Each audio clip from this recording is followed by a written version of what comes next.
নমস্কাৰ স্বাগতম জনাইছো মোৰ ইউটিউব চেনেললৈ। আজি আপোনালোকলৈ আনিছো কঁঠালৰ তৰকাৰীৰ ৰেচিপি। যদি ৰেচিপিটো চাই ভাল পায় লাইক কমেন্ট শ্বেয়াৰ আৰু সাবস্ক্ৰাইব কৰিব, লগত থকা বেল আইকনটো বজাই দিব। আহক ভিডিঅ'টো আৰম্ভ কৰোঁ।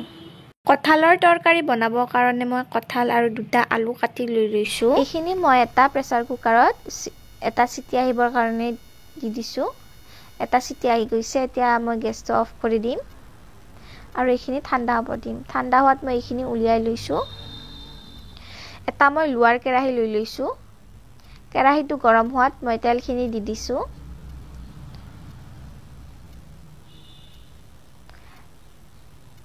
তেলখিনি গৰম হৈ গৈছে। এতিয়া মই ইয়াত গোটা গৰম মছলা আৰু লগতে দুটা তেজপাত আৰু এটা শুকান জলকীয়াখিনিও মই দি দিছো।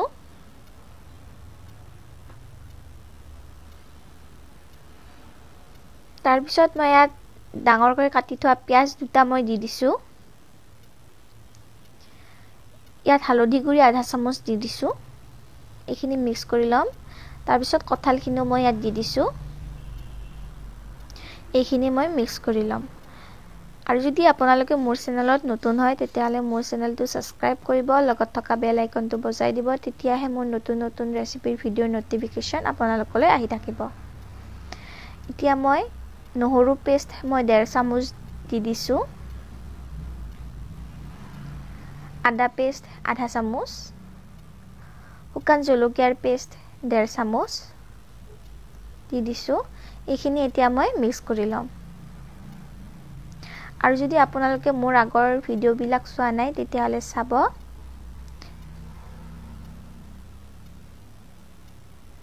এইখিনি মই মিক্স কৰি লৈ লৈছো। ইয়াত সোৱাদ অনুসৰি নিমখ মই দি দিছো। জিৰা গুড়ি আধা চামুচ, গৰম মছলা আধা চামুচ, কাশ্মীৰী ৰেড চিলি পাউডাৰ আধা চামুচ। কাৰণ কঁঠালৰ চব্জিত গৰম মছলাটো খুবেই প্ৰয়োজন, কাৰণ গৰম মছলা নিদিলে কঁঠালৰ চব্জিখন খাব ভাল নলগা হয়। এতিয়া মই জোখ অনুসৰি মই পানী দি দিছো, কাৰণ মই কঁঠালৰ তৰকাৰীখন মই বেছি পনীয়া নকৰোঁ, থপথপীয়া কৰিম। এতিয়া মোৰ এইখিনি অকণমান উতলিব দিম আৰু গেছটো অফ কৰি দিম। আৰু চাওক, মোৰ কঁঠালৰ তৰকাৰী ৰেডি হৈ গ'ল।